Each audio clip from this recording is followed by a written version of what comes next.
Have you ever wondered why some people seem to naturally command respect in relationships?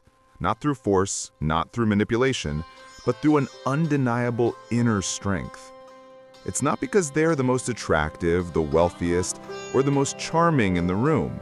It's because they've built their foundation on timeless principles that give them an aura of dignity, confidence, and calm. Welcome to the Stoic community, a place where ancient wisdom meets modern life. Here, we uncover the timeless lessons of Stoicism, discipline, resilience, clarity, and inner strength. This channel is dedicated to helping you build a warrior's mindset, calm in the face of chaos and unshakable in the storms of life.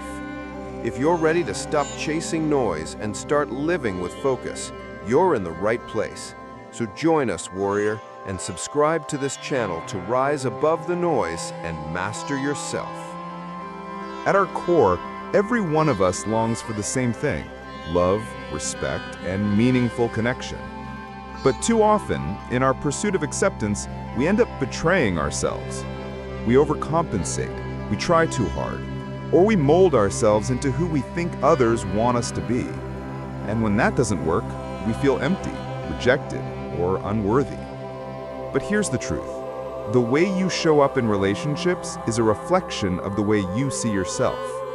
And no philosophy in history has offered more clarity on this than Stoicism. The Stoics lived centuries ago, but their wisdom remains as sharp and relevant today as ever. Their lessons weren't about fleeting tricks to win approval.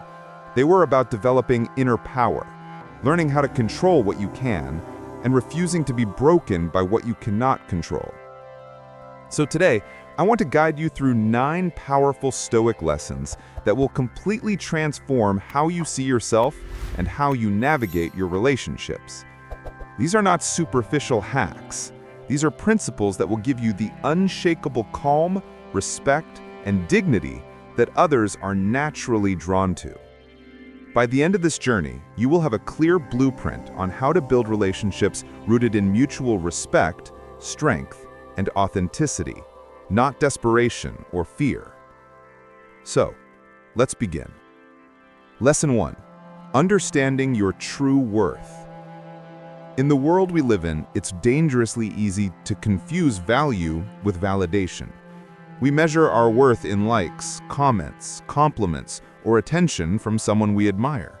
And when those things are missing, we panic, we feel invisible, or worse, we question whether we are lovable at all.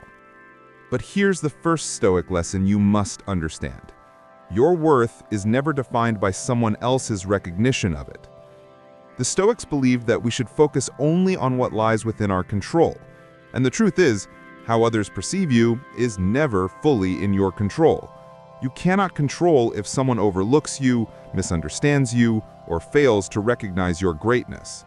But you can control how you see yourself, how you live your values, and how you carry yourself in the world.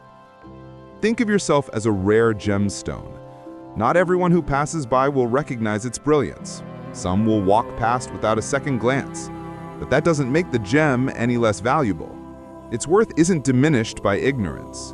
It remains rare, precious, and one of a kind. That's you. Your value doesn't shrink just because someone fails to notice it. We've all faced rejection, whether it's from someone we liked, from a friend we trusted, or even from family who failed to see our potential. But when you adopt a Stoic perspective, rejection no longer defines you, because your value isn't tied to external validation. It's tied to your character, your actions, and your principles. Ask yourself, are you living with compassion? Are you striving for honesty? Do your choices reflect your deepest values? If the answer is yes, then you are living with true worth regardless of how others treat you. Marcus Aurelius, one of the greatest Stoic emperors, wrote that the soul becomes dyed with the color of its thoughts. This means your self-worth is shaped by the quality of your inner life, not by the shifting opinions of strangers. Understanding your worth isn't about arrogance. It's about cultivating an inner calm that says, I know who I am, and I know what I bring to the table. Whether others see it or not, I remain valuable. This is not a one-time realization. It's a practice. Each day you wake up and remind yourself, my value doesn't depend on their approval. My worth lies in my choices, my actions, and my principles. And once you embody that truth, something remarkable happens. You stop entering relationships from a place of fear or desperation. Instead, you approach them with calm dignity, knowing that your worth is constant regardless of who stays or who leaves. That is the first step in becoming unshakable in love and relationships. Lesson 2. Present yourself with dignity. When people think of Stoicism, they often picture someone stern, detached, and unemotional. But that's a shallow stereotype. True Stoicism isn't about suppressing feelings or walking through life like a cold statue. It's about channeling your energy wisely, investing it where it matters most, and never abandoning your sense of self-respect. And this brings us to one of the most powerful principles in relationships: presenting yourself with dignity. Have you ever noticed how often people sacrifice their authenticity just to win someone's approval? Maybe they change the way they dress, adjust their voice, hide their quirks, or pretend to enjoy things they don't actually care about, all in the hope of being liked. And while this might win attention for a short time, it never wins genuine respect. Because here's the truth: when you abandon your true self to impress others, you don't actually gain connection. You lose yourself in the process. The Stoics taught that dignity isn't about appearances, wealth, or status. It's about how you live, the choices you make, and the way you carry yourself in every moment. Imagine you're watching two students give a presentation. One is flashy, trying hard to impress with big gestures and fancy words. The other is calm, composed, and confident, without unnecessary pretense. Which one leaves the stronger impression? The answer is almost always the second. Why? Because confidence without exaggeration is magnetic. Authentic dignity speaks louder than performance. In relationships, the same principle applies. Presenting yourself with dignity means showing up as your real self, whether that's quiet and thoughtful, energetic and passionate, or anywhere in between. If you love reading, don't hide it. If you're passionate about a hobby, embrace it. If you value honesty above all else, let it guide your words and actions. Dignity also extends to the way you treat yourself. Think about it. The way you talk to yourself sets the standard for how others will talk to you. If you constantly criticize yourself, you unintentionally send the message that it's acceptable for others to do the same. But if you treat yourself with respect, if you value your time, energy, and emotions, you make a bold statement: I deserve to be treated with respect, and I will accept nothing less. Epictetus, a great Stoic teacher, once said, "It's not what happens to you, but how you react to it that matters." In relationships, dignity shows itself in your reactions. Do you collapse under pressure, or do you remain calm and composed? Do you sacrifice your values to keep someone's attention, or do you stand firm, even if it means standing alone? This doesn't mean you have to be flawless. Nobody is. We all stumble, we all have awkward moments, and we all make mistakes. But dignity isn't about perfection. It's about resilience. It's about how you carry yourself in those imperfect moments. So, how do you start showing more dignity today? Maybe it means setting boundaries with people who drain your energy. Maybe it means speaking kindly to yourself instead of tearing yourself down. Maybe it means being unapologetically honest about who you are, even if it scares you. Here's the beautiful thing. When you live with dignity, people notice. They may not always agree with you, but they will respect you. Because deep down, everyone is drawn to those who refuse to compromise their integrity. And when you bring dignity into your relationships, something powerful happens. You stop chasing approval and start commanding respect. That's the second step toward building relationships rooted in strength, not fear. Lesson 3: the art of nonverbal communication. At first glance, this lesson might sound like we're stepping into the realm of old-fashioned rules, like being distant or difficult to approach. But Stoicism doesn't teach us to be cold. It teaches us to value ourselves so deeply that we become intentional about what we share, when we share it, and with whom. And here's the truth. Much of what we communicate in relationships has nothing to do with words. It's in the way we carry ourselves, the way we use our time, and the way we offer or withhold our presence. Think about it. In a world where people overshare everything online, where attention is constantly fragmented, and where instant gratification is the norm, scarcity and composure have become powerful. If you're always available, always saying yes, always dropping everything to meet someone's needs, your presence begins to lose its weight. The specialness fades. The Stoics would tell us, don't give everything away too easily. Not your time, not your attention, not even your emotions. Because when you treat these things as precious, others will too. So how do we practice this art of nonverbal communication? First, through your appearance. Stoicism never demanded luxury or showiness. It valued balance. Dressing well but modestly signals something powerful. I respect myself. You don't need to flaunt everything you have, and you don't need to hide it either. You simply strike a balance that communicates, there's more to me than what meets the eye.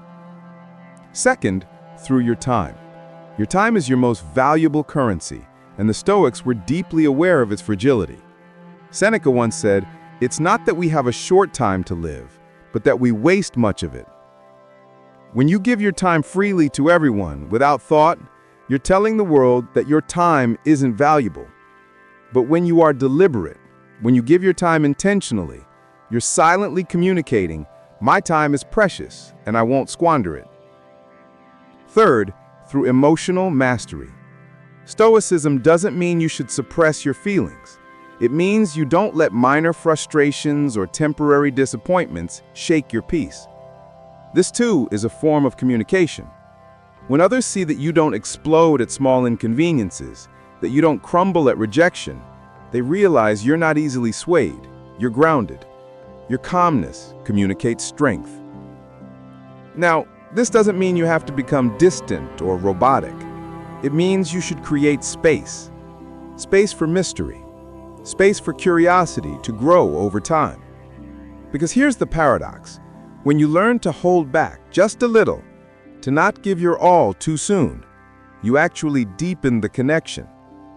You allow others the joy of discovering you layer by layer. And here's the most important point. This isn't about playing games. Stoicism despised deception. It's not about manipulation. It's about self-respect. It's about showing through your actions that your life, your time, and your heart are treasures to be valued, not commodities to be consumed instantly. So next time you find yourself tempted to overextend, to give too much too soon, pause. Remember the Stoics. Remember that your silence, your composure, your boundaries all communicate something far more powerful than words ever could. That is the art of nonverbal communication.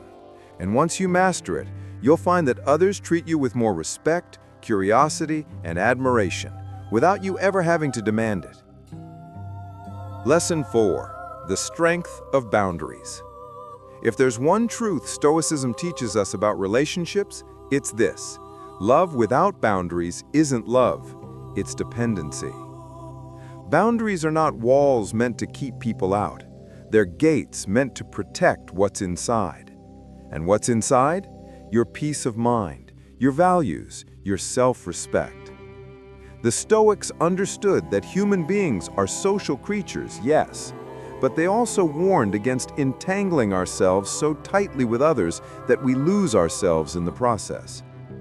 Marcus Aurelius put it bluntly, if you are distressed by anything external, the pain is not due to the thing itself, but to your estimate of it, and this you have the power to revoke at any moment.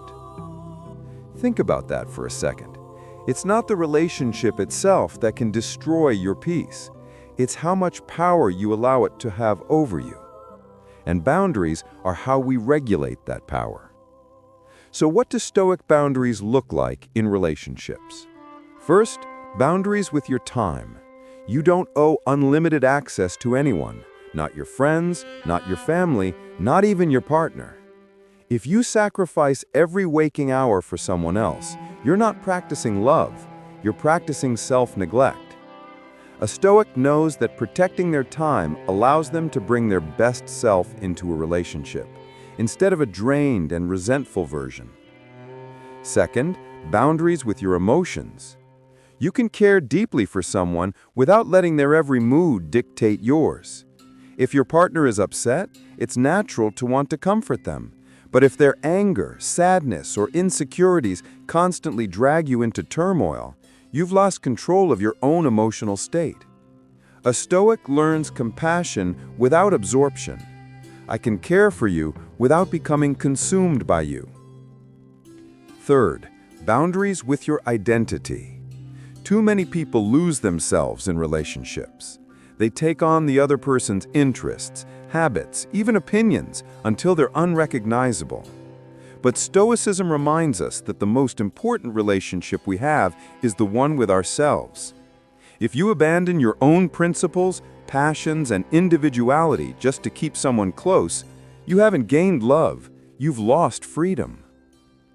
And here's the beauty of boundaries. They don't push people away. They actually attract the right people. Because the truth is, healthy people are drawn to strength, not to weakness. They admire someone who knows who they are, what they value, and what they will and will not accept.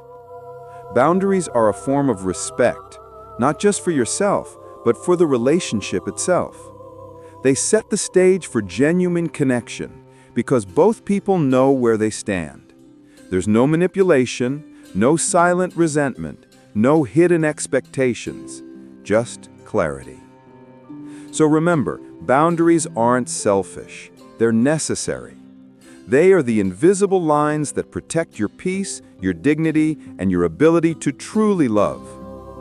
The Stoics lived with a simple truth: no man is free who is not master of himself. And mastery of yourself begins with mastery of your boundaries. Love the Stoic way. At the end of the day, Stoicism doesn't strip away the beauty of love. It doesn't make relationships colder or less passionate. Instead, it refines them. It clears away the noise of insecurity, the chaos of neediness, and the trap of unhealthy attachment, so that what remains is something stronger, purer, and far more lasting. The Stoics remind us that love is not about losing ourselves in another, but about standing firmly as ourselves with another. It's about bringing strength, clarity, and self-mastery into the relationship so that love isn't built on fear or dependency, but on mutual respect and growth. Because when you learn to love like a Stoic, you gain control over your desires instead of being ruled by them. You establish boundaries that protect your peace and deepen connection. You communicate not through noise, but through presence, balance, and restraint. And most importantly, you understand that your happiness can never be held hostage by someone else's actions. So the next time you step into love, remember this: it's not about chasing, clinging, or controlling. It's about becoming the kind of person who doesn't just seek love, but inspires it, sustains it, and strengthens it. That is how you master love the Stoic way.